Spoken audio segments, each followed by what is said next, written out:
Hello बच्चों, good evening. Good evening. तो कल जो है हम ऑलमोस्ट चैप्टर अपना खत्म कर चुके हैं। आज हमें नया चैप्टर चालू करना है, पर उसके पहले जो छोटा मोटा बचा है चैप्टर में वो खत्म कर लेते हैं। तो कल मैं आपको शायद एसिड एप्लीकेशन ऑफ इलेक्ट्रोनेगेटिविटी बता रहा था, जिसमें मैंने नेचर ऑफ हाइड्रोक्साइड आपको बता दिया था, है ना। नेचर ऑफ हाइड्रोक्साइड बता दिया था, नेचर ऑफ ऑक्साइड बता दिया था। नेचर ऑफ ऑक्साइड शायद मैं आपको बता रहा था, कुछ ऐसा था, है ना।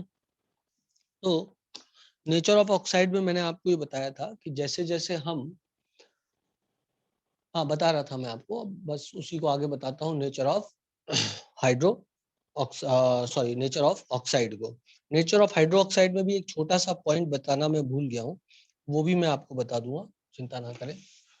वो फैक्चुअल पॉइंट है, उसका बहुत ज्यादा मदद तो नहीं करता है, लेकिन हाँ फैक्ट है तो अपन को याद रखना पड़ेगा। ऑक्साइड की बात चल रही थी, तो मैंने आपसे ऑक्साइड के बारे में बहुत सरल सी बात कही थी, और सरल सी बात ये थी कि यदि हम ऑक्साइड्स को देखें तो लेफ्ट टू राइट जाने पर ऑक्साइड्स का एसिडिक नेचर बढ़ता है, इंक्रीजेस। तो ऑब्वियसली बेसिक नेचर क्या होगा? Basic nature will decrease. और ऊपर से नीचे जाने पर यदि देखें, on moving from left to right, on moving from left to right, यदि डाउन द ग्रुप जाए तो इलेक्ट्रॉन देने की पावर बढ़ेगी। तो acidic nature decreases and basic nature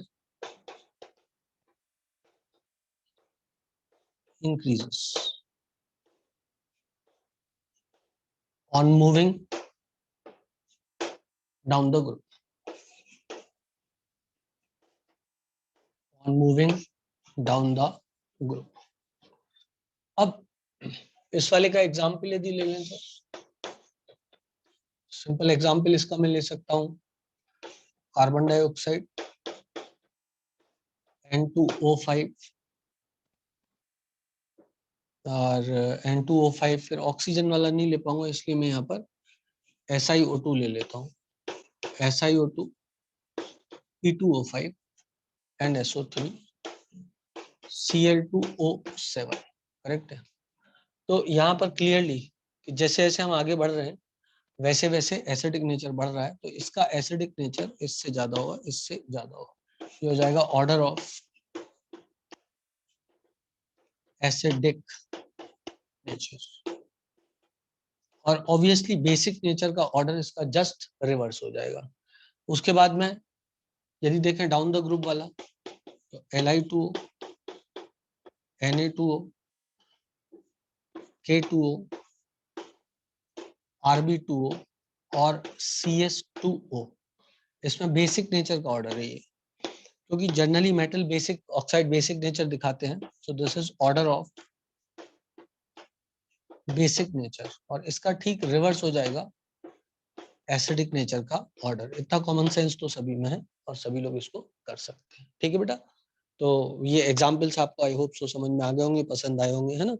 तो इस तरीके से हमको ये एग्जाम्पल लेने हैं। एग्जाम्पल जैसे किसी ने आपको दे दिया यहाँ पर, और उसने एग्जाम्पल आपको क्या दिया है? एग्जाम्पल दिया है NO2, ZNO और K2, NO2, ZNO और K2O, करेक्ट है। अब यदि देखा जाए तो पोटेशियम जो है वो सबसे ज्यादा, पोटेशियम और जिंक एक ही पीरियड में आ रहा है ना, डाउन द ग्रुप में आ रहा है। नाइट्रोजन पीरियड भी ऊपर है और टू दी लेफ्ट भी है, तो इसका एसिडिक नेचर तो ज्यादा हो गई होगा। ये दो कंपेरेबल है, और इनका बेसिक नेचर इससे कहीं ज्यादा होगा, इसमें कोई डाउट नहीं है, क्योंकि पोटेशियम और जिंक दोनों लेफ्ट साइड में है पीरियोडिक टेबल के रिलेटिवली, है ना। पोटेशियम का बेसिक नेचर जिंक के बेसिक नेचर से ज्यादा होगा, पोटेशियम का बेसिक नेचर जिंक के बेसिक नेचर से ज्यादा होगा, क्योंकि पोटेशियम के ही पीरियड में जिंक आएगा, लेकिन वो टुवर्ड्स दी लेफ्ट आएगा, और टुवर्ड्स दी राइट आएगा वो, और पोटेशियम जो है टुवर्ड्स दी लेफ्ट आएगा। क्या सबको चमक गई ये बात? सबको बात समझ में आ गई ना? जितना लेफ्ट में रहोगे उतना ज्यादा बेसिक नेचर होगा, और जितना नीचे रहोगे उतना ज्यादा बेसिक नेचर होगा। जितना लेफ्ट में और जितना लेफ्ट में और जितना नीचे उतना ज्यादा बेसिक नेचर होगा। ठीक है ना? कोई दिक्कत, कोई परेशानी, कोई समस्या नहीं है ना? सबको सब बात क्लियर है ना? ओके, चलो ठीक है। तो इसको थोड़ा आप नोट करो फटाफट, नोट करो फटाफट।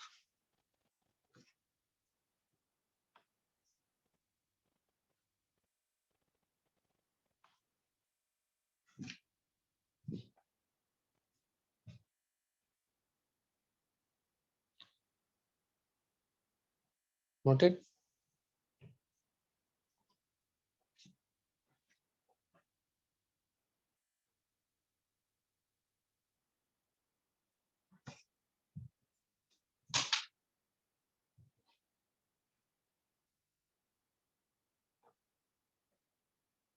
कंप्लीटेड? Okay, done. धनाधन, शानदार। चलो, तो इतनी बात आपने हम लोग कर चुके हैं। कोई दिक्कत, कोई परेशानी किसी को नहीं है। और थोड़ी सी बातें हम लोग कर लेते हैं, है ना? तो मोर बेसिक नेचर होगा जब आप लेफ्ट में रहोगे, लेफ्ट में, और जितना नीचे जाओगे उतना ज्यादा बेसिक नेचर होगा। ठीक है ना? ये CS2O था, मिट गया था किसी कारण से, नहीं पता कैसे मिटा होगा। खैर, इसमें बेसिक नेचर का ऑर्डर ये हो जाएगा, order of basic nature, order of basic nature, है ना बेटा? तो कुल मिला के ट्रिक क्या समझे? जितना पीरियोडिक टेबल में लेफ्ट में रहोगे उतना बेसिक नेचर रहेगा, और जितना नीचे रहोगे उतना बेसिक नेचर रहेगा। और जितना ज्यादा पीरियोडिक टेबल में राइट में जाओगे उतना ज्यादा एसिडिक नेचर बढ़ेगा, और जितना ऊपर रहोगे उतना ज्यादा एसिडिक नेचर बढ़ेगा। ऑफ ऑक्साइड्स की बात चल रही है, हर एक चीज की बात नहीं चल रही है। किसकी बात चल रही है? ऑक्साइड्स की बात चल रही है। बोलो हो, ये चीज हाइड्रो ऑक्साइड पे भी लागू है। ऑक्साइड और हाइड्रो ऑक्साइड के ऑर्डर एक जैसे चलते हैं, हाइड्राइड में थोड़ा सा डिफरेंट होता है। तो हाइड्राइड्स में मैंने आपको ट्रिक बताई थी, यूं डुम डुम डुम डुम। Acidic nature increases from this place to this place, है ना? लेफ्ट टू राइट जाने में बढ़ता है और डाउन द ग्रुप भी बढ़ता है, दोनों ही चीजें। ये काय में था? ये हाइड्राइड्स में था। हाइड्राइड मतलब हाइड्रोजन जिनमें नॉन मेटल से जुड़ा हुआ हो या मेटल से जुड़ा हुआ हो, उनको बोलते हैं हाइड्राइड। और जहां OH जुड़ा हो मेटल या नॉन मेटल से, उसको बोलते हैं हाइड्रो ऑक्साइड। और जहां पर ऑक्सीजन जुड़ा हो मेटल या नॉन मेटल से, उसको ऑक्साइड बोलते हैं।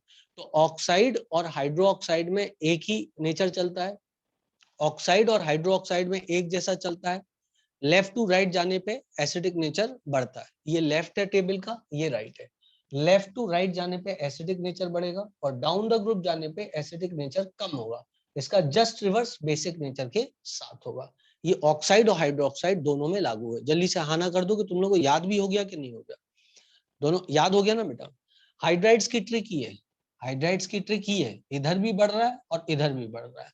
जबकि ऑक्साइड और हाइड्रोक्साइड में इधर जाने पर एसिडिक नेचर बढ़ रहा है, लेकिन डाउन द ग्रुप जाने पर एसिडिक नेचर बढ़ता नहीं है, एसिडिक नेचर कम होता है। इधर से इधर जाने पर बढ़ता है। ये काय में? ऑक्साइड और हाइड्रोक्साइड में।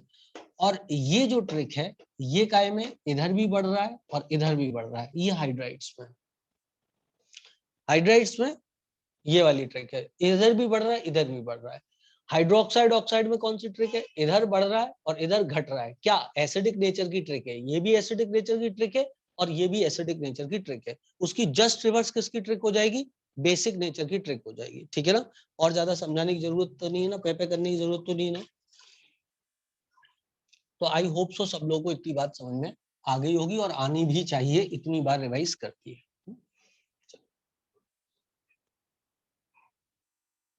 अब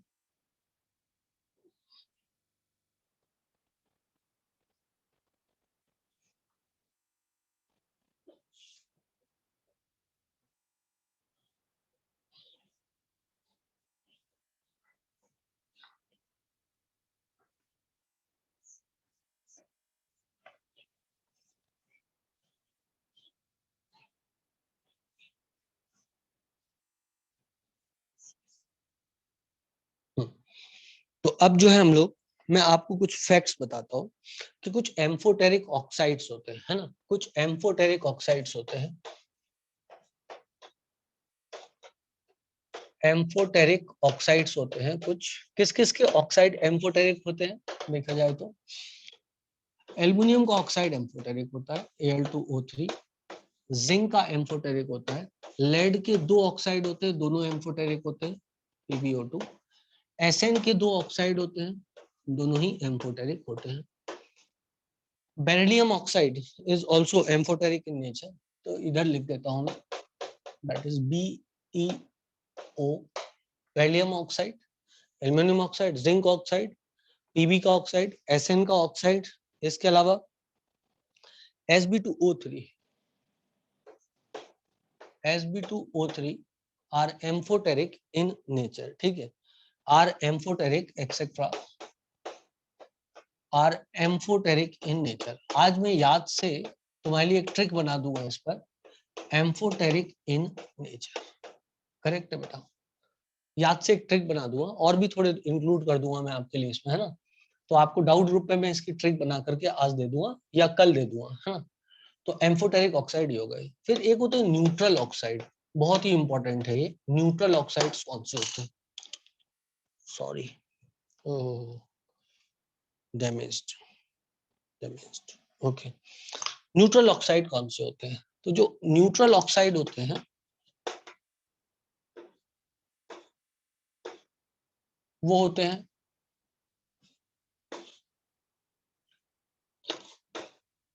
carbon monoxide N2O and N, ठीक है बेटा, ऐसे कर सकते हो, से नो टू कार्बन मोनोऑक्साइड, हा हा हा, क्योंकि ये लाफिंग गैस है, this is carbon monoxide and this is NO है, तो लाफिंग गैस है, नो है, नो CO, हा हा हा, नो CO, हा हा हा, है ना, ये हो गया आपके कौन से neutral oxide. I suppose that मैंने आपको सारे बता दिया, और इसके अलावा पानी को भी न्यूट्रल ऑक्साइड बोलते हैं, ठीक है ना, H2O, they are neutral oxides, ठीक है बच्चों। तो आई सपोज दैट सबको इतनी बात समझ में आ गई होगी, किसी को कोई दिक्कत कोई परेशानी नहीं होनी चाहिए। अब चलो कुछ एग्जाम्पल्स प्रैक्टिस करते हैं, एग्जाम्पल्स है, आप लोग मुझे बताना, मैं कुछ एग्जाम्पल्स आपके लिख रहा हूँ, आप बताना एसिडिक नेचर का ऑर्डर क्या होगा। पहला एग्जाम्पल HNO3, दूसरा H2CO3, तीसरा H3BO3। इसमें एसिडिक नेचर का आपको ऑर्डर बताना है नंबर 1 में। नंबर 2 लिखता हूं मैं आपके लिए, दैट इज H3PO4। अच्छा, ये इसको लिखने से पहले मैं आपको एक बात बता देता हूँ, आप चलो यहीं पे लिख लेंगे H3PO4, नहीं इसको नहीं लिखता मैं, ऐसा लिखता हूँ HClO4, HClO3, HClO2 और HClO। Number third example H2SO4, H2SO3, then fourth example H3PO4, H3PO3,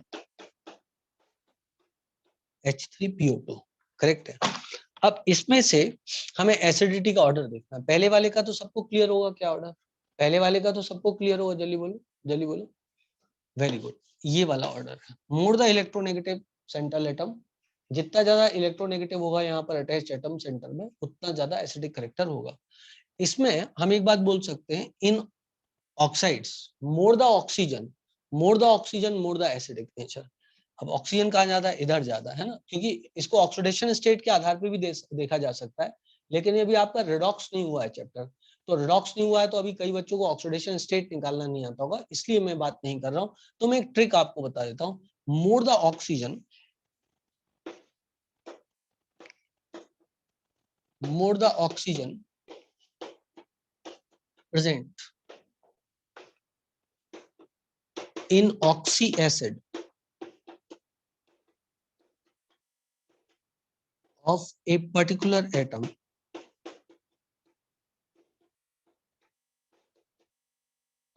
more is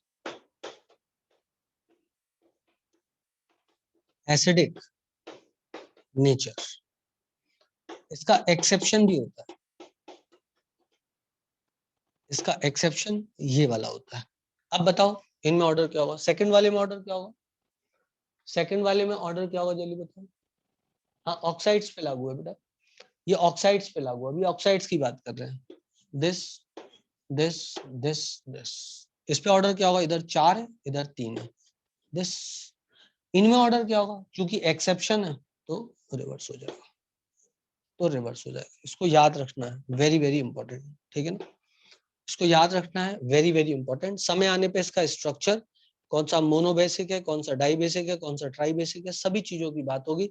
लेकिन अभी जो चल रहा है वो पढ़ो, मतलब बहुत सारी चीजें मैं नहीं फैला सकता हूँ एक साथ, है ना।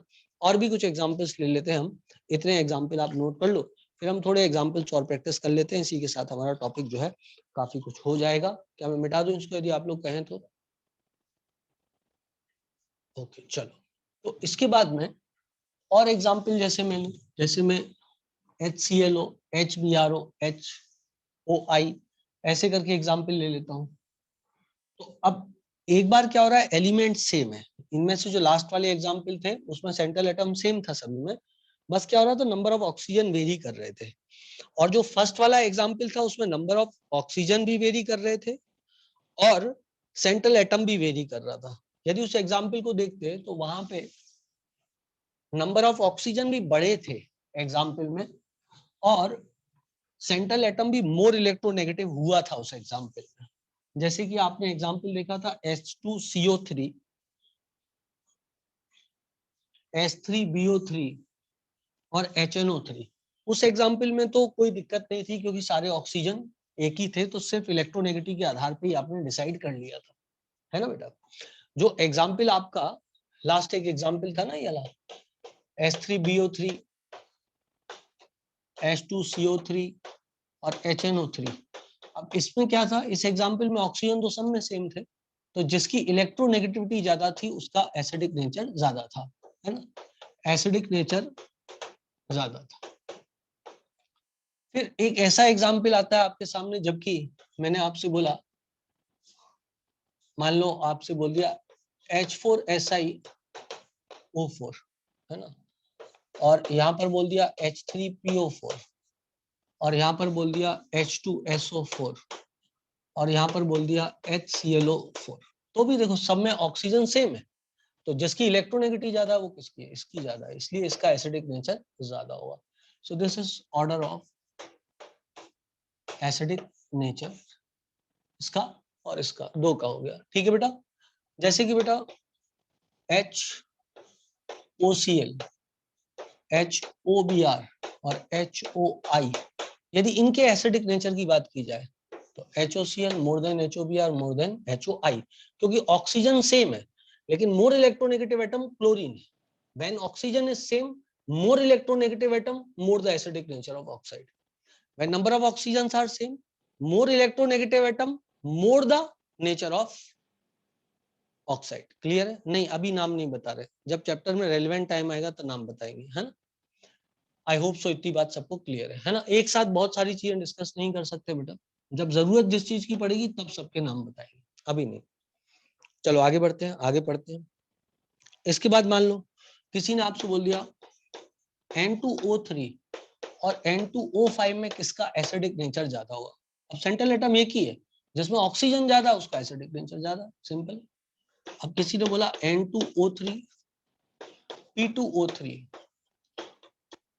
AS2O3, Sb2O3, Bi2O3, इनमें से क्या नेचर होगा, तो आप आसानी से बता सकते हो कि इसका एसिडिक नेचर ज्यादा होगा वनस्पत इसके, वनस्पत इसके। आई होप सो मैं अपनी बात तुम लोगों को समझा पाया हूँ और तुम लोग मेरी बात को समझ पाए हो, ठीक है बेटा। तो इस तरीके से हम इन चीजों को आसानी के साथ में देख सकते हैं। जैसे कार्बन डाइऑक्साइड हुआ, SiO2 हुआ, SNO हुआ, SNO2 हुआ, PbO2 हुआ। किसी ने बोला बताओ इनका नेचर क्या है, तो आप आसानी से बता सकते हो, इसका इससे ज्यादा, इसका इससे ज्यादा। ऑर्डर ऑफ एसिडिक नेचर, ये सब किसके ऑर्डर है, एसिडिक नेचर के ऑर्डर सारे के सारे मैंने लिखे हैं, किसी को कोई कंफ्यूजन नहीं पालना है। यदि किसी ने बोला SNO2 और SNO में किसका ज्यादा होगा, ऑफ कोर्स इसके पास ऑक्सीजन ज्यादा है, इसका ज्यादा होगा, simple simple little star, there is no problem in that case, ठीक है बेटा। आई होप सो मैं आप लोगों को अपनी बातें समझा पाया, सब लोगों को बात समझ में आ गई होगी। अब मैं आता हूं अगले पॉइंट पे, that is nature of the bond. ठीक है ना। पर उससे पहले मैं आपको एक बात बता दूं, एक हाइड्रोक्साइड में एक पॉइंट छूट गया था मुझसे, और वो पॉइंट क्या था, नेचर ऑफ हाइड्रोक्साइड।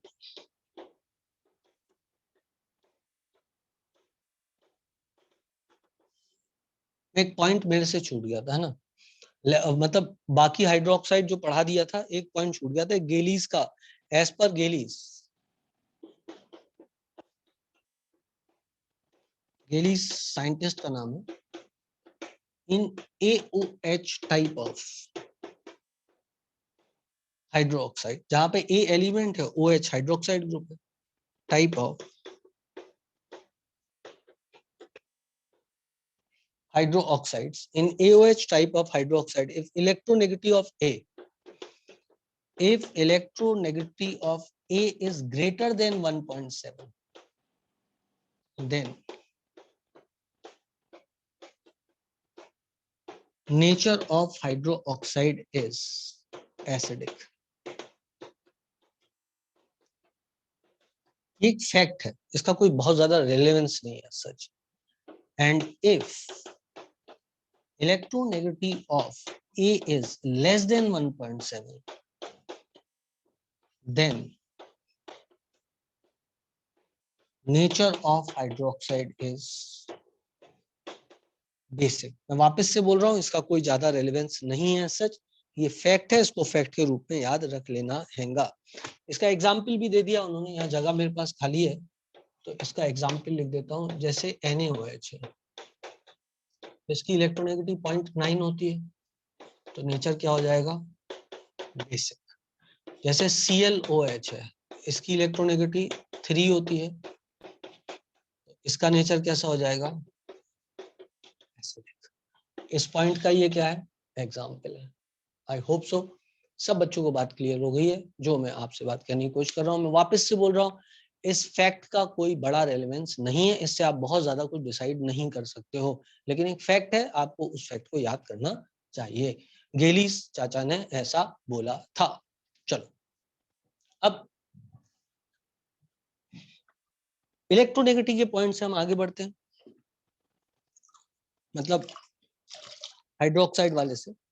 अब एक दो छोटे पॉइंट जो बचे हुए हैं इलेक्ट्रोनेगेटिव में, उसमें एक पॉइंट है, वो है nature of bonds. So let us discuss nature of bonds. एक हैनी और स्मिथी थे, उन्होंने नेचर ऑफ बॉन्ड जो बताया, एक फॉर्मूला बताया, उसके आधार पर नेचर ऑफ बॉन्ड बताया गया। ठीक है।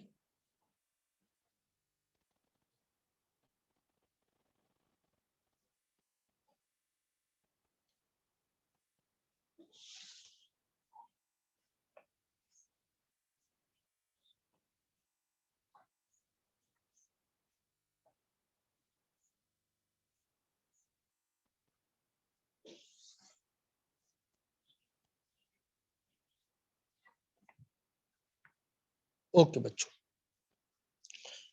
तो हम अब बात करते हैं नेचर ऑफ बॉन्ड की। नेचर ऑफ बॉन्ड मतलब बॉन्ड आयनिक होगा या कोवलेंट होगा, ऐसी बातों की बात कर रहे हैं। On the basis of difference of electronegative, आप मुझे बताओ, यदि डिफरेंस ऑफ इलेक्ट्रोनेगेटिव ज्यादा होगा तो बॉन्ड का नेचर आयनिक की तरफ बढ़ जाएगा क्या, आना बोलना पड़ेगा, है ना। ऑब्वियस सी बात है, डिफरेंस ऑफ इलेक्ट्रोनेगेटिव यदि ज्यादा होगा तो नेचर आयनिक की तरफ बढ़ने लग जाएगा, क्योंकि जितना ज्यादा पॉजिटिव और नेगेटिव चार्ज क्रिएट होगा उतना ज्यादा आयंस बनेंगे। आयन का मतलब क्या होता है, पॉजिटिव और नेगेटिव चार्ज का लेना। यदि दो की इलेक्ट्रोनेगेटिव में डिफरेंस बड़ा है तो एक दूसरे से इलेक्ट्रॉन छुड़ा लेगा। ये आपको याद है कोवलेंट बॉन्ड में जो रजाई वाली लड़ाई हो रही थी, भाई भाई में, बहन बहन में, भाई बहन में, एक अपनी ओर खींच रहा था, तो बॉन्ड कोवलेंट है, एक ज्यादा ताकतवर है, वो अपनी ओर ज्यादा खींच लेता है। लेकिन यदि एक रजाई पूरी की पूरी अपनी ओर खींच ले तो बॉन्ड कैसा हो जाएगा, कंप्लीटली आयनिक हो जाएगा। तो बॉन्ड कैसा हो जाएगा, कंप्लीटली आयनिक हो जाएगा। लेकिन यदि मान लो वो पूरी ना खींचे, 80% अपनी ओर खींचे और एक जने 60% अपनी ओर खींचे, तो जिसने 80% अपनी ओर खींची हुई है उसमें आयनिक नेचर थोड़ा सा ज्यादा होगा एज कंपेयर टू जिसने 60% अपनी ओर खींची हुई है, क्योंकि चार्ज होगा 80% में 0.8 यूनिट का चार्ज होगा, एक एटम पे, और 60% में 0.6 यूनिट का चार्ज होगा एक एटम पे। और जब वो 100% खींच लेगा तो 1 यूनिट का चार्ज होगा, फुल नेगेटिव और फुल पॉजिटिव चार्ज होगा। क्या बात समझ में आ रही है सब लोग को? ठीक है, ओके। तो मैं आपको बता रहा था nature of bond. According to Henry and Smith formula,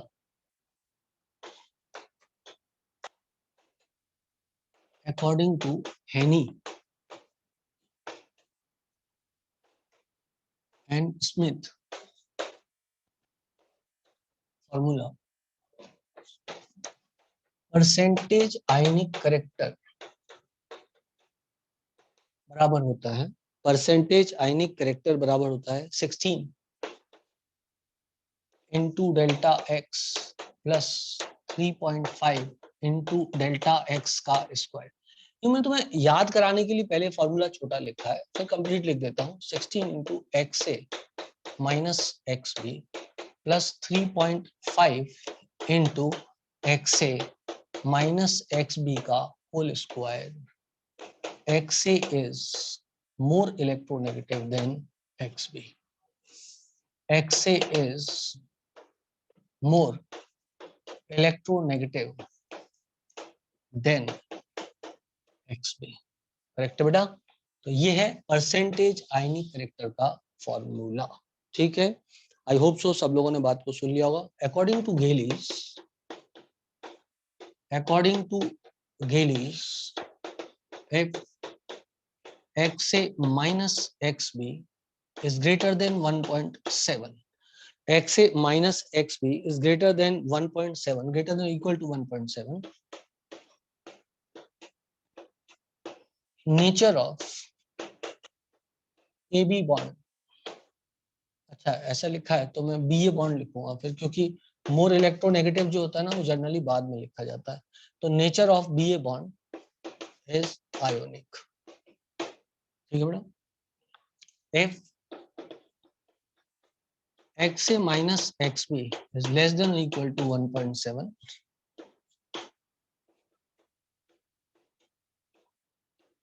nature of BA bond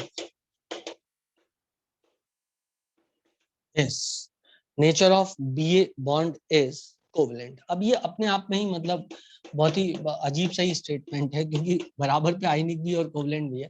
actually 100% ionic character भी नहीं होता है, 100% कोवलेंट करेक्टर भी नहीं होता है। कोवलेंट करेक्टर 100% कुछ ही सिचुएशन में हो सकता है, लेकिन दो डिफरेंट एटम यदि आपस में जुड़े हुए हैं तो 100% ना आयनिक करेक्टर कभी होगा ना 100% कोवलेंट करेक्टर होगा। मैं आपको बात को समझाऊंगा अभी थोड़ा और अच्छे से कि क्यों ऐसा मैं कह रहा हूँ। यदि दो डिफरेंट एटम जुड़े हुए हैं तो ना 100% आयनिक होगा ना 100% कोवलेंट होगा। अब इसमें 1.7 क्यों है, इस पे सवाल नहीं हो सकता है, क्योंकि ये गेलीज का एक्सपेरिमेंटल डाटा है। ये हमारी मदद भी नहीं करेगा सब्जेक्ट में, ना इस डाटा को देख के हमें कुछ पता लगाना। समझे आप मेरी बात को? ये सिर्फ एक्सपेरिमेंटल डाटा है जिसको अपन को देख लेना है, याद कर लेना है, खत्म बात। लेकिन इसके आधार पर कोई क्वेश्चन हम सॉल्व नहीं करेंगे, क्योंकि ये लगता नहीं। H और F के बीच में यदि आप देखो तो इलेक्ट्रोनेगेटिव का डिफरेंस 1.9 का है। इसकी इलेक्ट्रोनेगेटिव 4 है, इसकी 2.1 है, तो डिफरेंस 1.9 का है। तो इसके हिसाब से तो इसको आयनिक होना चाहिए, लेकिन HF कोवलेंट होता है नेचर में, समझ लो। तो ये बहुत ज्यादा एज सच मतलब लागू होगा, इसकी कोई गारंटी नहीं है, बट इसका फैक्चुअल वैल्यू है। ऐसा है कि भाई सब्जेक्ट में दिया रहता है, कभी कोई पूछ ले जिसकी उम्मीद रेयरेस्ट ऑफ रेयर केस में है, तो आप जो है बता देना कि हाँ गेलीज नाम के एक अंकल थे, उन्होंने ये वाली बात कही थी, है ना। बट इसके आने की उम्मीद बहुत ही ज्यादा क्या है, कम है। जो मैंने कह दिया सो कह दिया, जो भी कहा एक्सपीरियंस के आधार पे कहा, तो आपको वो बात याद रखनी है। ठीक है, चलो आगे बढ़ते हैं। आगे बढ़े तो इसके बाद में, चलो ये तो हो गया खत्म। इसमें और पढ़ाने योग्य कोई बात है क्या? एक्स से ग्रेटर डिफरेंस इलेक्ट्रोन, ना ना ना कोई बात नहीं है। Now nomenclature of inorganic compound, एक पॉइंट ये है, that is nomenclature of inorganic compounds. Inorganic compounds के नोमेनक्लेचर में हम क्या करते हैं कि एक वर्ड लगाते हैं प्रीफिक्स, एक प्रीफिक्स लगाते हैं। प्रीफिक्स मतलब जो पहले लिखते हैं, और प्रीफिक्स पे जो हम लिखते हैं वो लिखते हैं लेस इलेक्ट्रोनेगेटिव एटम। आपको याद है थोड़ी देर पहले ही मैंने ए बी बॉन्ड को बी ए बॉन्ड कर दिया था बोल के कि क्योंकि हमने ए की इलेक्ट्रोनेगेटिविटी ज्यादा मानी है तो लेस इलेक्ट्रोनेगेटिव एटम पहले लिखते हैं और मोर इलेक्ट्रोनेगेटिव एटम बाद में लिखते हैं। अभी मैं आपको एग्जांपल्स में बताऊंगा। और सफिक्स में जनरली हम क्या करते हैं, मोर इलेक्ट्रोनेगेटिव एटम बाद में लिखते हैं, मोर इलेक्ट्रोनेगेटिव एटम बाद में लिखते हैं। ठीक है बेटा, जैसे कि मैं लिखूं Cl2O और लिखूं OCl2। अब इसमें से ये राइट है और ये रॉन्ग है, क्योंकि Cl की इलेक्ट्रोनेगेटिव 3 है और O की 3.5 है, तो इसको बाद में ही लिखना चाहिए और इसको पहले ही लिखना चाहिए। आई होप सो सब बच्चों को बात समझ में आ गई होगी। अब यदि मैं मान लो लिखूं OF2 और लिखूं F2O, तो इसमें से करेक्ट कौन सा होगा? OF2 और F2O में से करेक्ट कौन सा होगा? Now this one is correct because this is more electronegative. इसकी इलेक्ट्रोनेगेटिव कितनी है? 4, इसकी कितनी है? 3.5।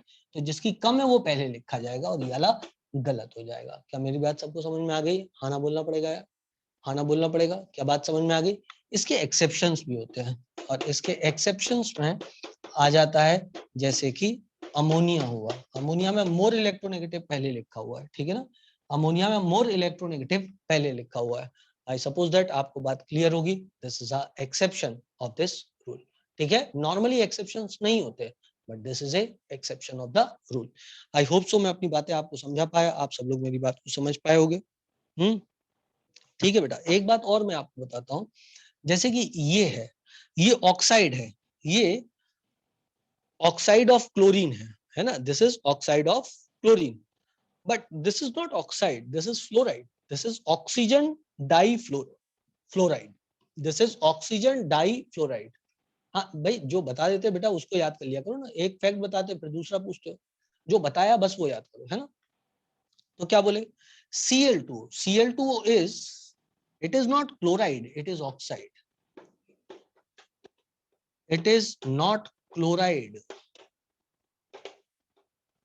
it is oxide, क्योंकि मोर इलेक्ट्रोनेगेटिव एलिमेंट डिसाइड करता है कि वो क्या है, but it is not oxide,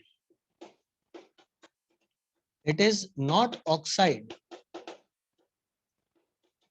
it is fluoride, it is fluoride. जैसे कि मैं आपको एक और एग्जांपल दूं, यहाँ जगह है मेरे पास खाली, ये बहुत काम का एग्जांपल है।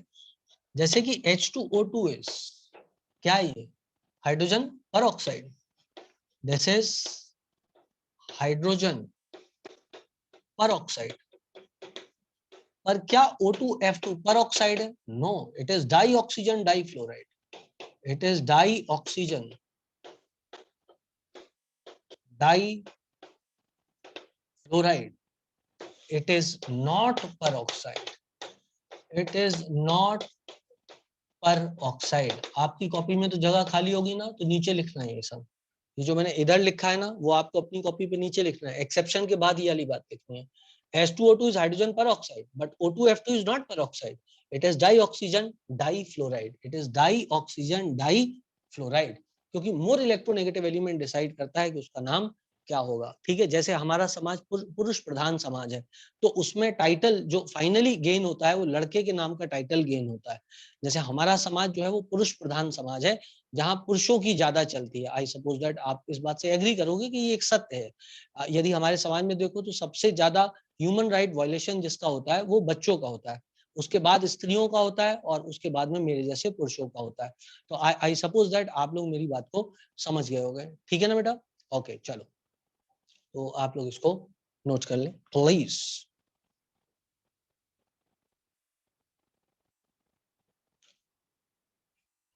तो ये भी कहानी खत्म हुई, कुछ एक्सेप्शंस भी आपने पढ़ लिए, बातें पढ़ ली, चीजें समझ में भी आ गई। अब प्रैक्टिस करने की बात है। कल डाउट क्लास है, जहां तक मेरा ख्याल है कल डाउट क्लास में मैं इलेक्ट्रोनेगेटिविटी और इलेक्ट्रॉन एफिनिटी पे क्वेश्चन डिस्कस करने वाला हूं। तो सभी बच्चे इलेक्ट्रॉन एफिनिटी और इलेक्ट्रॉन नेगेटिविटी टॉपिक अच्छे से कल तक सॉल्व कर लो। कल मैं उस पर डाउट डिस्कशन करूंगा, क्योंकि उसके पहले का डाउट डिस्कशन मैं आपसे कर चुका हूं काफी कुछ, है ना। 2 घंटे की क्लास में मैंने डिस्कशन किया था और फिर मैं जो हूँ उसको उस पर भी डाल दूंगा, काय पे, ग्रुप पे भी डाल दूंगा, है ना। चलो, मैंने 2 घंटे की क्लास में भी डिस्कस किया था और एक दिन बीच में 1 घंटे की क्लास लगी थी तब भी डिस्कशन हुआ था। तो अब जो मैं डिस्कशन करने वाला हूं वो डिस्कशन काय पे करने वाला हूं, एफिनिटी वाले पे और इलेक्ट्रोनेगेटिविटी वाले पे। तो आपके पास में लगभग 3 घंटे के क्वेश्चंस के सॉल्यूशंस हो जाएंगे अलग अलग बुक्स के। कल आप फटाफट उनको डाल देना, कहाँ पे, ग्रुप पे डाल देना, जिस जिस क्वेश्चन में रेस में और मॉड्यूल में डाउट हो। और बाकी मैं यदि समय मिलेगा तो अलग से और अच्छी किताब से भी क्वेश्चन करा दूंगा। 1 घंटे की रिकॉर्डिंग आपको और मिल जाएगी, टोटल 3 घंटे की रिकॉर्डिंग हो जाएगी सिर्फ डाउट्स डिस्कशन की।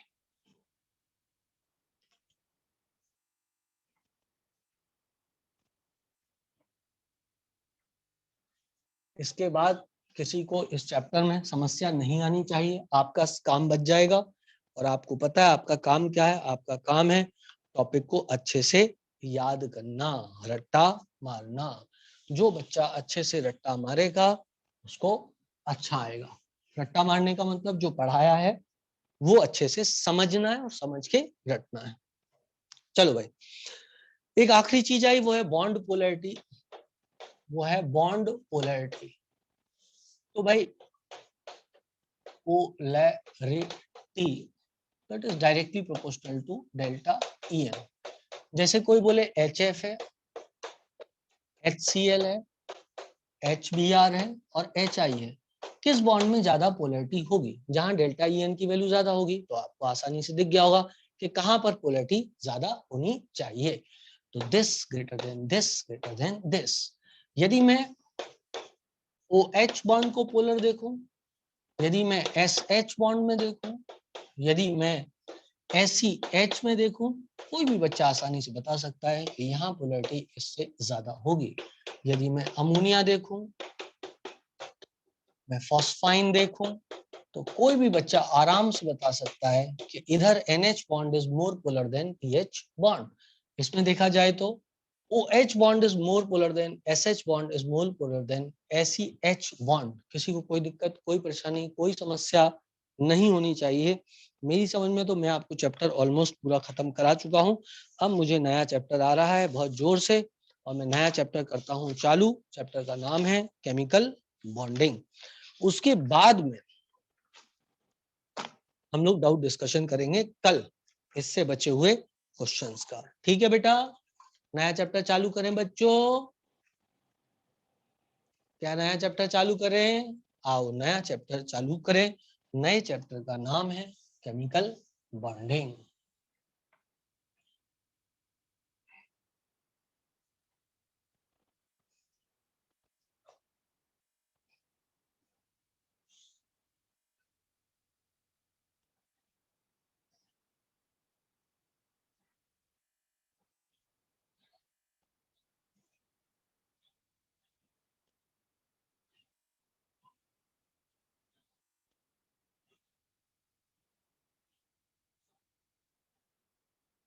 ठीक, चलो भाई, अभी तो बेटा कुछ नहीं पता, जब पता लगेगा बच्चे तो बता देंगे आपको, है ना। अब देखो, अब let us start with the chapter chemical bonding. Correct. जहां तक केमिकल बॉन्डिंग चैप्टर का सवाल है, बेहतरीन चैप्टर है, मोस्ट इंपॉर्टेंट चैप्टर है, आना ही चाहिए हमको ये चैप्टर, है ना। तो पहली चीज तो ये बनी भाई कि ये बॉन्ड बनते क्यों हैं, है ना, बॉन्ड बनते क्यों हैं। तो कुछ सेंटेंस बता देता हूँ। It is well known fact that except inert gases, है ना, ये बात हम सबको पता है कि इनर्ट गैसेस को छोड़ करके जो बाकी एटम होते हैं वो सब बॉन्ड बनाते हैं। बॉन्ड के बनने में फायदा क्या होता है? बॉन्ड के बनने में फायदा ये होता है कि जब दो एटम आपस में कंबाइन करते हैं तो कुछ सेट ऑफ रिपल्सिव फोर्सेस होते हैं। अच्छा 1 मिनट रुक जाए, ठीक है बेटा, 1 मिनट मौन धारण कर लें, अगले चैप्टर की, जो चैप्टर खत्म हुआ है उसकी याद में। चाय वाय पी लो बेटा, ब्रेक दे दें क्या आप लोगों को? बच्चों की डिमांड है सर 1 मिनट रुक जाओ, अभी भी चैप्टर खत्म हुआ है, थोड़ा सा मतलब ठंड रखो। हम खुशियां मना नहीं पाए और आपने अगला चैप्टर चालू कर दिया। बेटा जाओ नाच के आ जाओ बाहर, बारिश हो रही है। पड़ोसियों को बता दो कि हमारा एक चैप्टर खत्म हो गया है।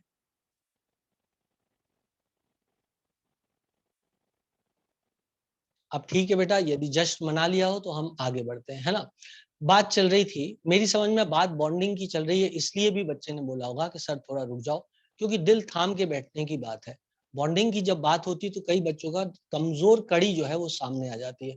बॉन्डिंग सुनते ही उनके मन में अलग अलग प्रकार के ख्याल आने लग जाते हैं, और वो देखते ही वो कहते हैं सर थोड़ा आहिस्ता आहिस्ता पढ़ाओ, बात बहुत काम की चल रही है, हमारे मतलब की चल रही है, तो प्लीज सर थोड़ा सा आराम से ही चलना।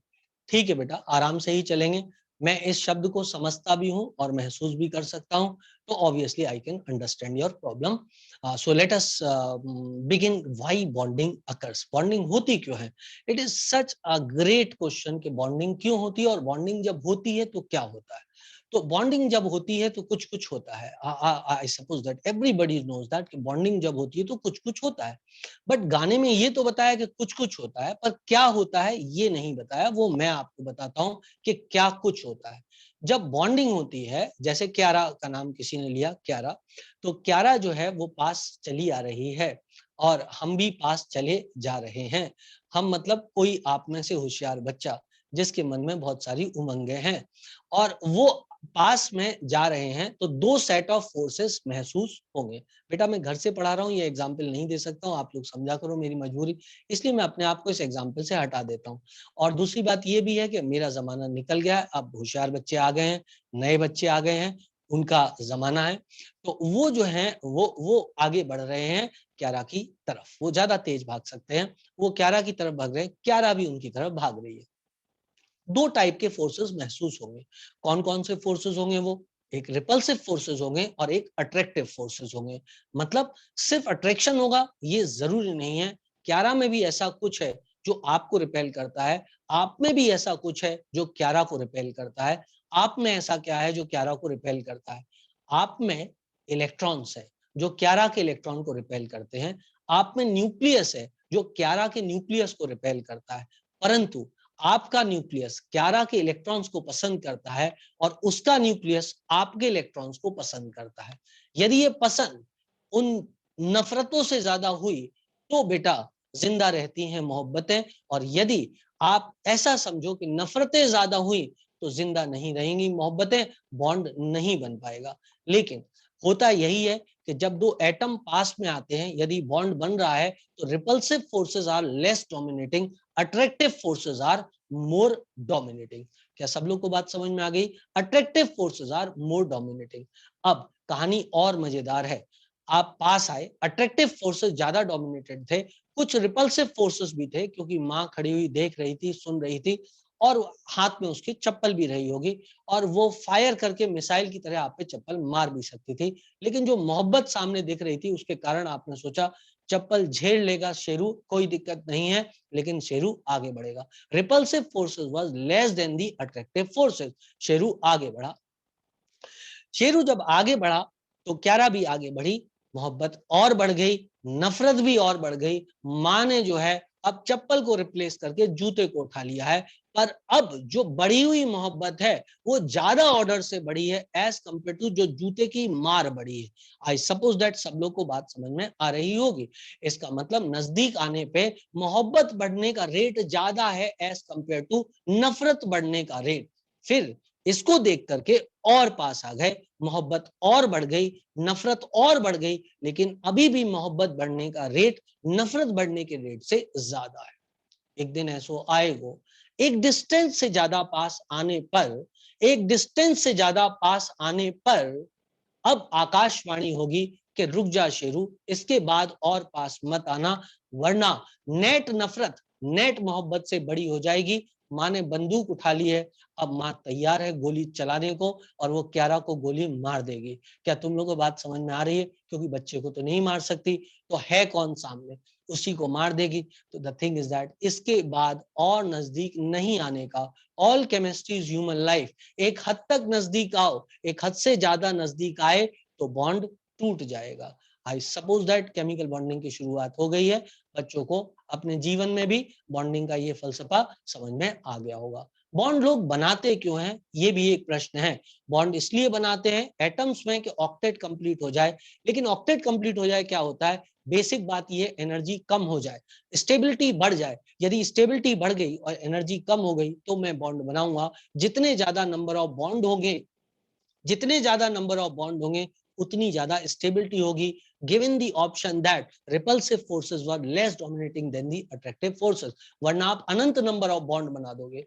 फर्स्ट बोलेगा भाई मैं 5 बॉन्ड बनाऊंगा, बहुत ज्यादा हो गया तो 6 बना लूंगा, इसके आगे नहीं हो पाएगा भैया मेरे से। आपने बोला बीपीएस सर बोले हैं जितने ज्यादा बॉन्ड बनेंगे उतना स्टेबिलिटी होगी, तो जो टेंशन मत ले, तू तो ले एक और क्लोरीन, वो फट जाएगा बेटा, नहीं बॉन्ड बन पाएगा। तो जब तक रिपल्सिव फोर्सेस लेस डोमिनेटिंग हो, क्या बात समझ में आ रही है सब लोग को?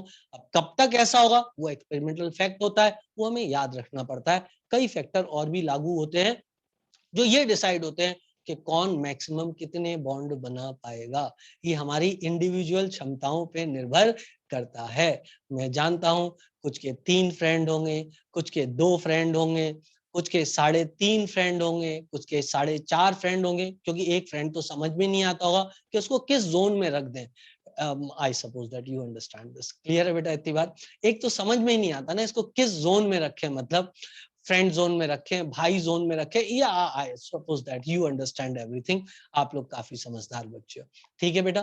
तो द थिंग इज दैट ये तो डिपेंड करता है कि इंसान कौन है, उसकी एबिलिटी अलग अलग होगी। इसी प्रकार से एटम्स की एबिलिटी अलग अलग होती है नंबर ऑफ बॉन्ड बनाने में। और ये देख करके कोई नहीं बता सकता है कि शिवम कितने बॉन्ड बनाएगा, कौन देख के बता सकता है? ये तो एक्सपेरिमेंटल फैक्ट है। जब हम उसका फेसबुक आईडी चेक करेंगे, इंस्टाग्राम चेक करेंगे, तभी समझ में आएगा कितनों को मेम्स भेजता है, उससे हमको पता लगेगा कि कितने बॉन्ड बने हुए हैं। But that is experimental fact.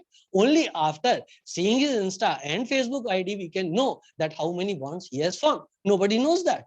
It is an experimental fact. I suppose that everybody understands this much. चलो आगे बढ़ते हैं और आगे पढ़ते हैं। वैसे मैं ऐसा बॉन्डिंग 2-4 दिन तक पढ़ा सकता हूँ, कोई दिक्कत नहीं है, बच्चों को मजा भी आता रहेगा। और but exam point of view से थोड़ा सा अपन को नीरस टाइप की चीजें भी पढ़नी पड़ती है, क्या करें, एग्जाम भी तो निकालना है। तो खैर तो बात चल रही थी केमिकल बॉन्डिंग की। अब ये केमिकल बॉन्ड में होता क्या? A force that attracts. Okay ठीक है, चलो मैं करता हूं केमिकल बॉन्ड। क्या होता है केमिकल बॉन्ड, है ना? तो हमें लिखना पड़ेगा फोर्स दैट एक्ट्स बिटवीन 2 और more atoms to hold them together as a stable molecule. देखो ये अंग्रेजी का खेल है, वैसे सब जानते हैं यार केमिकल बॉन्ड का मतलब क्या। A force that holds 2 or more molecules, 2 or more atoms, 2 or more atoms together to form a stable molecule. To form a stable molecule, ठीक है ना? To form a stable molecule having less energy. I suppose that everybody understand this, है ना? अब during the process energy decreases. During the process energy decreases and stability increases. Correct? Thermodynamically molecules are more stable than or energies. Thermodynamically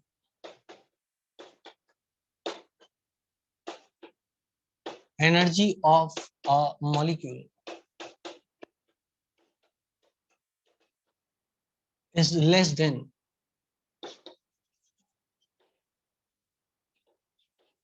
energy of individual atoms which combine to form molecule. Which combine to form molecule. ठीक है बेटा। अब इधर लिख देता हूं classification of bonds.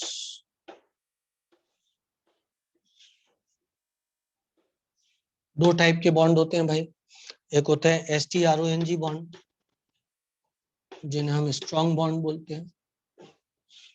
इसमें आते हैं आयोनिक बॉन्ड,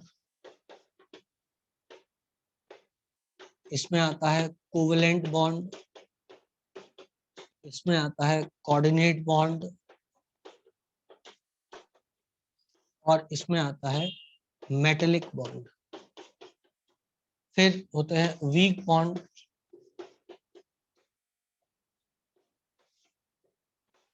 वीक बॉन्ड में आता है हाइड्रोजन बॉन्ड और वैन डर वाल फोर्सेस।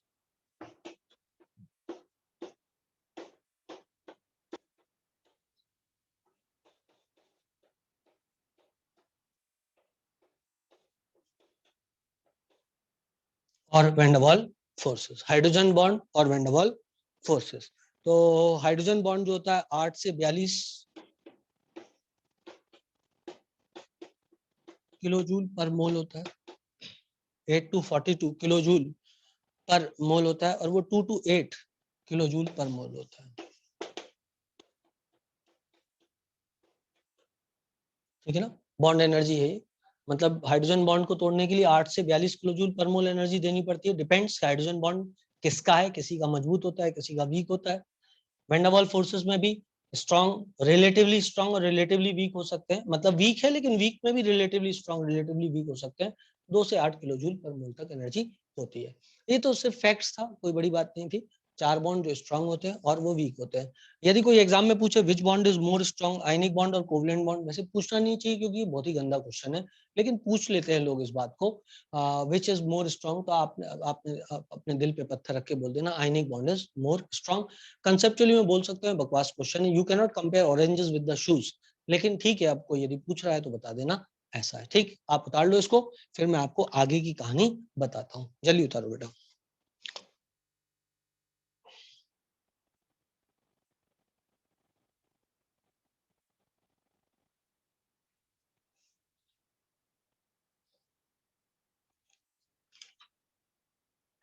ठीक है बेटा, हो गया। धन धनाधन धनाधन धनाधन धनाधन। ओके, चलो भाई, अब सवाल ये होता है cause of chemical combination. Chemical combination क्यों होता है? पहली बात तो आपको अल्टीमेट बात पता है कि केमिकल कॉम्बिनेशन क्यों होता है। क्यों होता है? एनर्जी डिक्रीज करने के लिए होता है। सिंपल सिंपल लिटिल स्टार, इससे बाहर कोई स्टेटमेंट होते ही नहीं है, कितना भी बड़ा बड़ा लिख लो। अब फिर उसके बाद बोलते हैं ऑक्टेट कंप्लीशन हो जाता है। सारी चीजें ठीक है, लेकिन ये सारी चीजें एक ही पॉइंट में समाई हुई हैं, और वो पॉइंट है एनर्जी डिक्रीज होती है। खत्म, समझ लो। कितनी भी बातें कर लो, मेजर पॉइंट क्या है? मेजर पॉइंट है to decrease the energy and stabilise the molecule. So लिखो बेटा, cause of chemical combination. Cause of chemical combination number 1,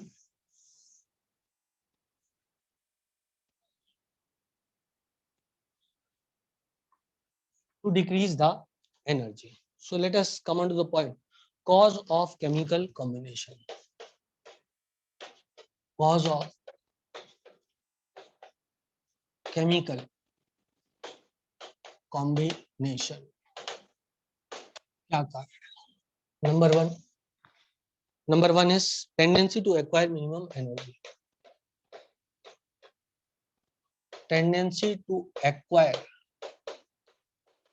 minimum energy. Minimum energy. ठीक है ना? When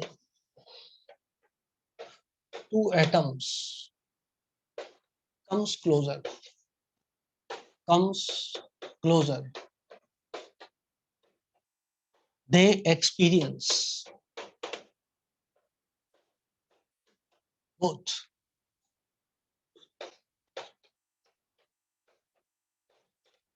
attractive forces between nucleus and electrons of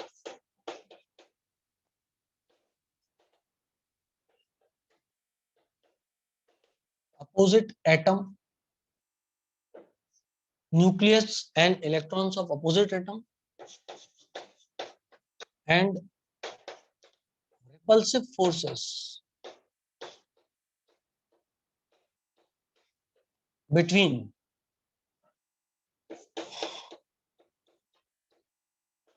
nucleus nucleus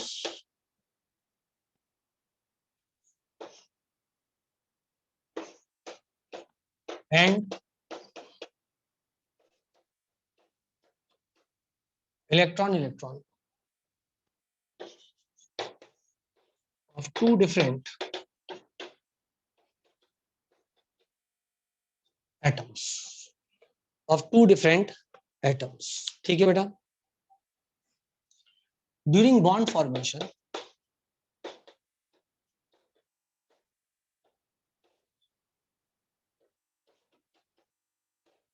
net attractive forces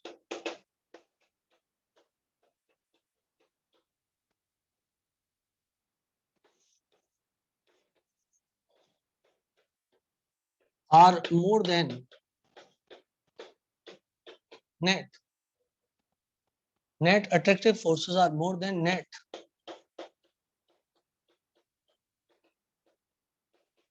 repulsive forces. Net repulsive forces. ठीक है बेटा. More the decrease in energy,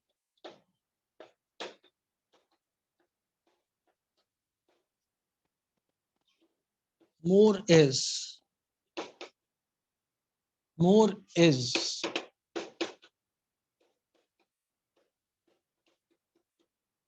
the stability of bond.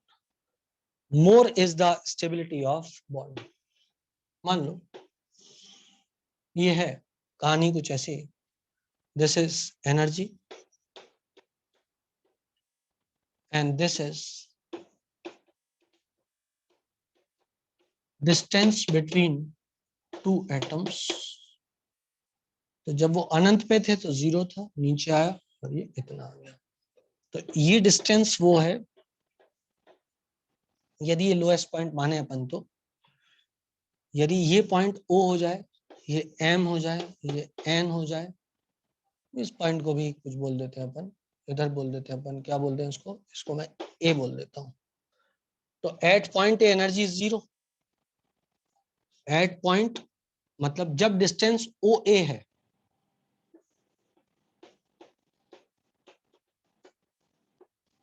when distance is OA, energy is 0. That is two atoms are not in contact. अभी क्यारा ने तुमको नहीं देखा, तुमने क्यारा को नहीं देखा. एनर्जी 0 है, मतलब कुछ ना कुछ एनर्जी तो होगी लेकिन उसको नापा नहीं जा सकता, इसलिए हम 0 मान लेते हैं. याद करो चैप्टर एटॉमिक स्ट्रक्चर, उसमें हमने इलेक्ट्रॉन और न्यूक्लियस जब आपस में कंबाइन हुए थे तो इसके पहले कि जो उनमें कोई एक अट्रैक्शन चालू होता उसके पहले की एनर्जी को हमने 0 माना था, क्योंकि हम एनर्जी एब्सोल्यूट एनर्जी नाप नहीं सकते, वहां लिमिटेशन है.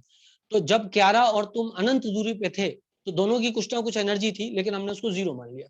तो इसके बाद जब अट्रैक्शन चालू होगा तो एनर्जी नेगेटिव में जाएगी, इसलिए एटम में एनर्जी हमने नेगेटिव में लिखी थी -13.6 Z²/n². याद आ गया सब लोग को? बिल्कुल. So when distance is OA, energy is 0. That is two atoms are not in contact. When distance is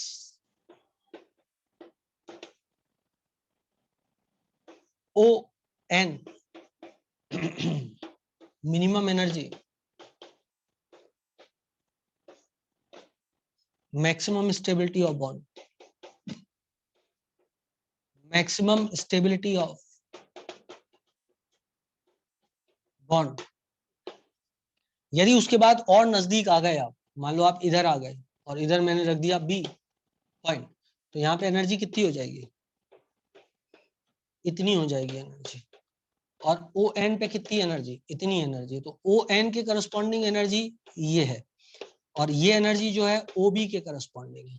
clear है बेटा इतनी बात? क्लियर है बेटा इतनी बात?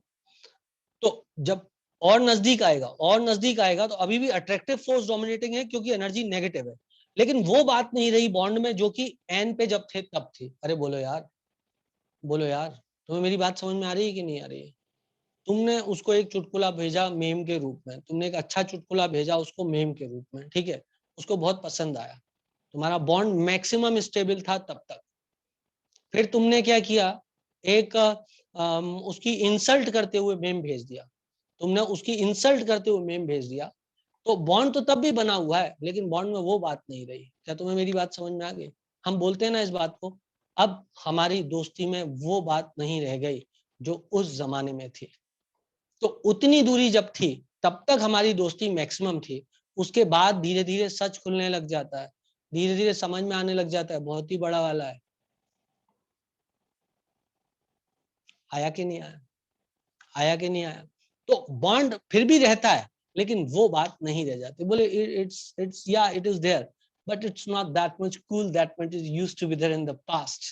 Now there are certain issues which are going on, but still no problems. ठीक है बेटा, ये सब मैंने केमिस्ट्री किताब में पढ़ा है, एक्सपीरियंस तो कभी बेटा किया ही नहीं है। मतलब मैं सिर्फ सिर्फ और सिर्फ महा महा महा सुधरा हुआ रहा हूँ, आपको मैं बता दूं। ओके भाई, जस्ट नोट डाउन।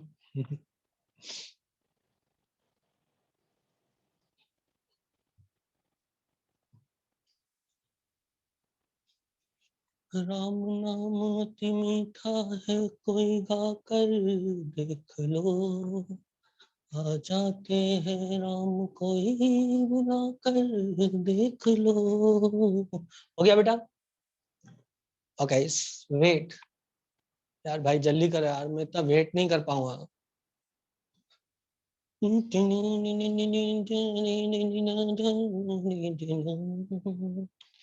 आ जाते हैं राम कोई बुला कर देख लो, राम नाम अति मीठा है, राम नाम अति मीठा गा के देख लो,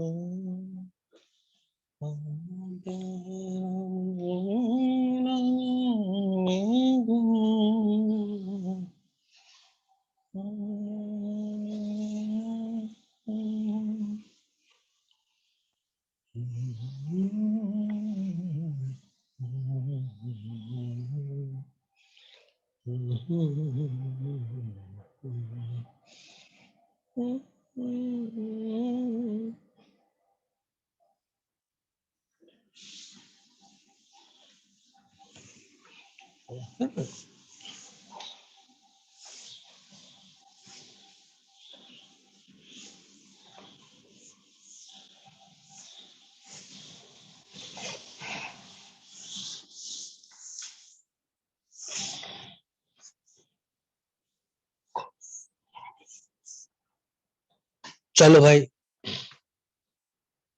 आगे बढ़ते हैं, आगे बढ़ते हैं। अब बात चली, वो जो डायग्राम था, उस डायग्राम में जब बेटा डिस्टेंस ओ एम बनी थी, ओ एम ही था शायद ना, उस वक्त आकाशवाणी होती है। ये ओ है, ये एम है, इस पॉइंट पर आकाशवाणी होती है कि मानव इसके पास और मत आना, इससे ज्यादा पास आया ना तो एनर्जी बढ़ जाएगी। बोलो हो, एनर्जी क्या होगी? पॉजिटिव हो जाएगी। सो इसको एम बोल देता हूं और इसको सी बोल देता हूं। At O C, at distance O M, E net बराबर 0। मतलब वही बात होगी जो अनंत पे थे, पास तो है लेकिन एक दूसरे को पहचानते नहीं है। ऐसा हो जाता है बेटा कभी कभी, पास तो है, डिस्टेंस तो कम है, पर जितना अट्रैक्शन है उतना ही रिपल्शन, जितना अट्रैक्शन है उतना ही रिपल्शन, समझ लो। इससे ज्यादा यदि पास आए तो at distance O C, E net बराबर पॉजिटिव, करेक्ट, ई नेट बराबर पॉजिटिव। आप चाहो तो किसी को डायग्राम बना के बता सकते हो कि right now you are sitting so close to me that the energy is of the order of this one, so please थोड़ा दूर निकल लो, वरना मैंने ना अब कूट ही देना है तेरे को। समझे आप मेरी बात कर नहीं समझे? समझे कि नहीं समझे? I suppose that everybody understand this, ठीक है ना बेटा? So at distance O C E net is positive, बॉन्डवा will break, bond will break, correct है बेटा इतनी बात? यदि कोई आपको ऐसी डायग्राम बना के दे दे यूं, सॉरी, और ऐसे लेकर के पॉइंट मार्क कर दे, O M N C, और इसको बोल दे D, और बोल दे कि compare the stability of bond at OD OM, sorry, MD ND CD CD। अब इसको कंपेयर करने के लिए आपको यहाँ एनर्जी लगा लेनी पड़ेगी। इधर गया, यूं लगा दिया, यूं आ गया, यहाँ से नीचे उतरे, यूं लगा दिया, यहाँ से तो ये ऊपर जाना पड़ेगा, नीचे तो आना नहीं, क्योंकि ग्राफ पे प्लॉट करना है। नीचे जाओगे तो कहाँ जाओगे, ग्राफ पे जाना पड़ेगा, इधर जाओगे। एम से आए तो इधर आओगे, इधर आए तो यूं जाना पड़ेगा, ओ से इधर आए तो इधर जाना पड़ेगा। तो ये जो पहली वाली लाइन है ये कौन सी है, ये ओ एन है। ये दूसरी वाली लाइन कौन सी आ रही है, ओ एम आ रही है। तीसरी वाली लाइन कौन सी आ रही है, टम टुम चिकम किचे, ओ सी आ रही है। और चौथी वाली लाइन कौन सी आ रही है, अरे यार ये ओ कहाँ से आ गया भाई, डी डी है। पहली डी एन है, फिर डी एम है, फिर डी सी है, और फिर ओडी है। और ये वाली जो लाइन है दिस इज ई डी। क्या तुम लोगों को मेरी बात समझ में आई है कि नहीं आई है। सोल्यूशन स्टेबिलिटी किसकी ज्यादा होगी, DN more than DM more than DC more than DO more than DE. क्या सबको चमका क्वेश्चन, सबको चमका क्वेश्चन, यदि एग्जाम में आएगा तो कर दोगे ना। बस simple simple, little star how I wonder what you are, ठीक है ना। ग्राफ का नेचर भी समझाया जा सकता है मैथमेटिक्स से, लेकिन आपको उसकी जरूरत नहीं है, एग्जाम में पूछते नहीं, तो इसके मैथ्स पे भी हम लोग आगे बढ़ सकते हैं, ठीक है ना। चलो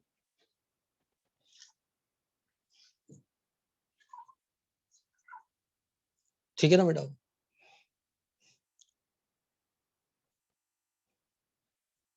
आगे बढ़ जाऊं। शैलाई शैलाई शैलाई शैलाई, हाय, ठीक, चलो बच्चों।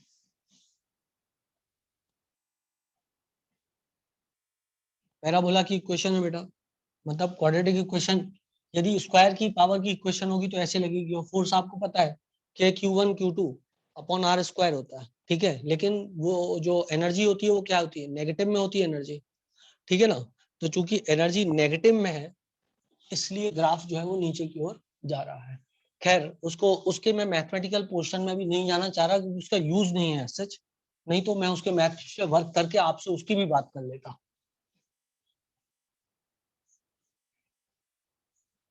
एग्जाम में नहीं आता वो। और सबसे बड़ी बात, पहले आपको मैथ सिखाना पड़ता, तो वो भी दिक्कत है कि पहले मैथ सिखाओ, उसके बाद में कंसेप्ट सिखाओ, उसके बाद में पता लगा एग्जाम में भी नहीं आता और आपको समझ में भी नहीं आया। तो भाई चलो आगे। पहला बात हो गई टू डिक्रीज द एनर्जी। अब दूसरी बात, हम टॉपिक क्या पढ़ रहे हैं, हम पढ़ रहे हैं कॉज ऑफ केमिकल कॉम्बिनेशन। तो पहली बात हमने पढ़ ली टू डिक्रीज द एनर्जी। अब दूसरी बात पढ़ते हैं, that is tendency to acquire noble gas configuration. So B point हो जाएगा tendency to acquire, tendency to acquire noble gas configuration, configuration, ठीक है ना। इसके लिए बॉन्डिंग होती है, tendency to acquire noble gas configuration, ठीक है बेटा। देखो क्या होता है ना, कि जो आउटर मोस्ट शेल होती है ना, उसमें जो इलेक्ट्रॉन होते हैं वो रिलेटिवली वैलेंस शेल या आउटर मोस्ट शेल, दो शब्द मैंने आपको बताए थे, कर्नेल बताया था और एक वैलेंस शेल। वैलेंस शेल मतलब आउटर मोस्ट शेल, और कर्नेल मतलब बची हुई अंदर की शेल्स, ठीक है ना। तो उसमें मैंने बोला था कि जो क्या कहते हैं उसको, वैलेंस शेल होते हैं, उसमें 8 इलेक्ट्रॉन नहीं होंगे, तो वो चाहेगा कि उसके पास ऑक्टेट कंप्लीट हो जाए, 8 इलेक्ट्रॉन उसके पास हो जाए। और ऐसा करने के लिए वो क्या करेगा, ऐसा करने के लिए वो किसी के साथ इलेक्ट्रॉन शेयर कर लेगा, बोलो हो। या तो इलेक्ट्रॉन उससे प्राप्त कर लेगा, या तो उससे इलेक्ट्रॉन कंप्लीटली प्राप्त कर लेगा, या इलेक्ट्रॉन्स को शेयर कर लेगा। तो उससे उसके पास में ऑक्टेट का कंप्लीशन हो सकता है, ठीक है ना, तो उसकी स्टेबिलिटी बढ़ जाएगी। तो ये है कंसेप्ट ऑफ ऑक्टेट, मतलब कि वो ऑक्टेट को अपने कंप्लीट करना चाहता है। तो क्यों कंप्लीट करना चाहता है, मतलब ऑक्टेट कंप्लीट कैसे होगा, बाय टेकिंग द इलेक्ट्रॉन और बाय शेयरिंग द इलेक्ट्रॉन, ठीक है बेटा। So it tries to complete, it tries to do so it tries to do so by either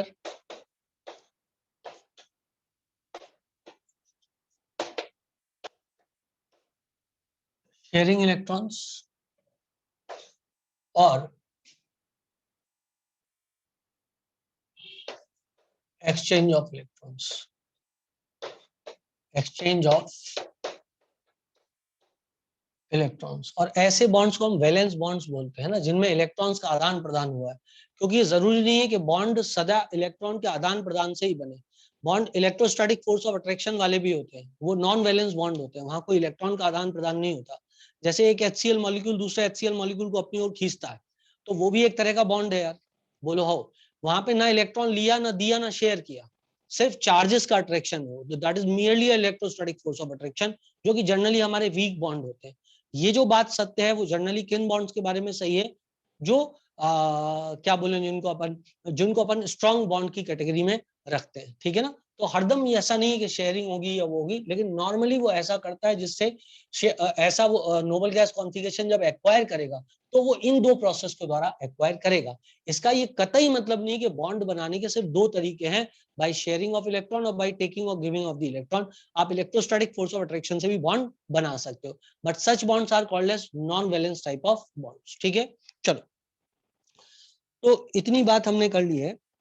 अब मैं आपको बताऊं, एक कंसेप्ट है छोटा सा, और वो कंसेप्ट है काय का, वैलेंसी का कंसेप्ट है। तो आप कहो तो मैं आपके साथ में वैलेंसी के कंसेप्ट को डिस्कस कर लूं। वैलेंसी क्या होती है ना, let us take on valency. Valency का क्या मतलब है, वैलेंसी का मतलब होता है क्या बेटा, फिर से लिख दो यार, क्या बोला था अभी। Valency is ability to form the bond, है ना, कितने बॉन्ड आप बना सकते हो वो वैलेंसी कहलाती है। क्या आपने मेरी बात को सुना है, वैलेंसी का मतलब क्या, आप कितने बॉन्ड बना सकते हो, ठीक है ना। चलो, तो वैलेंसी का मतलब है, it is defined as combining capacity of the element, it is defined as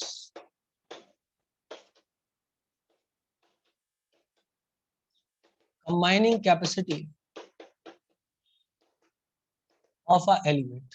जैसे एक क्लास में मैंने एक बच्चे से पूछा था, उमर से पूछा था कि उमर तुम कितनी शादी करने वाले हो, तो उमर ने बताया सर एक शादी करने वाला हूँ, मेरे को अच्छे से याद है ना। अब उसका विचार बदल गया हो तो मेरे को नहीं पता है, लेकिन उस दिन तक तो वो एक ही शादी पे एग्री था, है ना। तो एक शादी करने वाला था उमर, आई सपोज दैट आज भी वो उसी पे एग्री होगा। तो द थिंग इज दैट उसने अपना कंबाइनिंग कैपेसिटी सेम है, उसने बोल भी दिया, है ना। तो क्या है उसका कंबाइनिंग कैपेसिटी कितना है, उसका कंबाइनिंग कैपेसिटी 1 है, लेकिन शुभम बोल रहा है सर मेरा 4 है, मैं 4 करूंगा कम से कम, है ना। तो द थिंग इज दैट कि क्या कहते हैं, सबका अपना अपना क्षमता है, अपना अपना कंबाइनिंग कैपेसिटी है।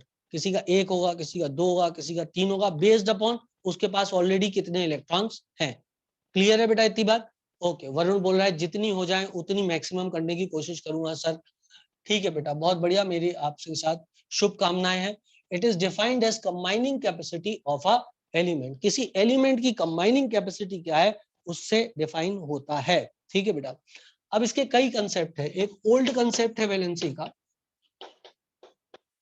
और जो ओल्ड कंसेप्ट है वैलेंसी का वो विथ रिस्पेक्ट टू हाइड्रोजन दिया गया है, विथ रिस्पेक्ट टू हाइड्रोजन था, कि कौन कितने हाइड्रोजन से कंबाइन होता है। जैसे कि उन्होंने बताया LiH BeH2 BH3 CH4 NH3 H2O HF। तो इधर 1 हो गई, इधर 2 हो गई, इधर 3 हो गई, इधर 4 हो गई, इधर 5 हो गई, इधर कचरे हो गए, इधर 3 हो गई, इधर 2 हो गई, और इधर 1 हो गई, ठीक है बेटा। फिर with respect to oxygen,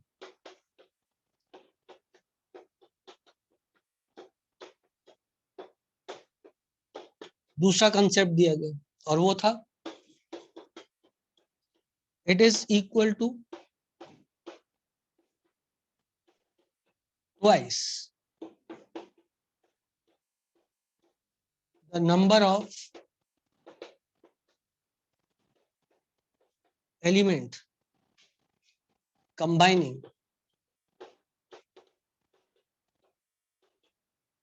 with each oxygen,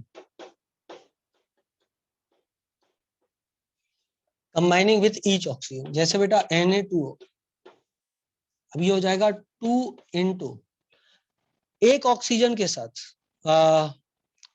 number of element combining with each oxygen, उल्टा कर दिया क्या मैंने, number of oxygen combined with each element, number of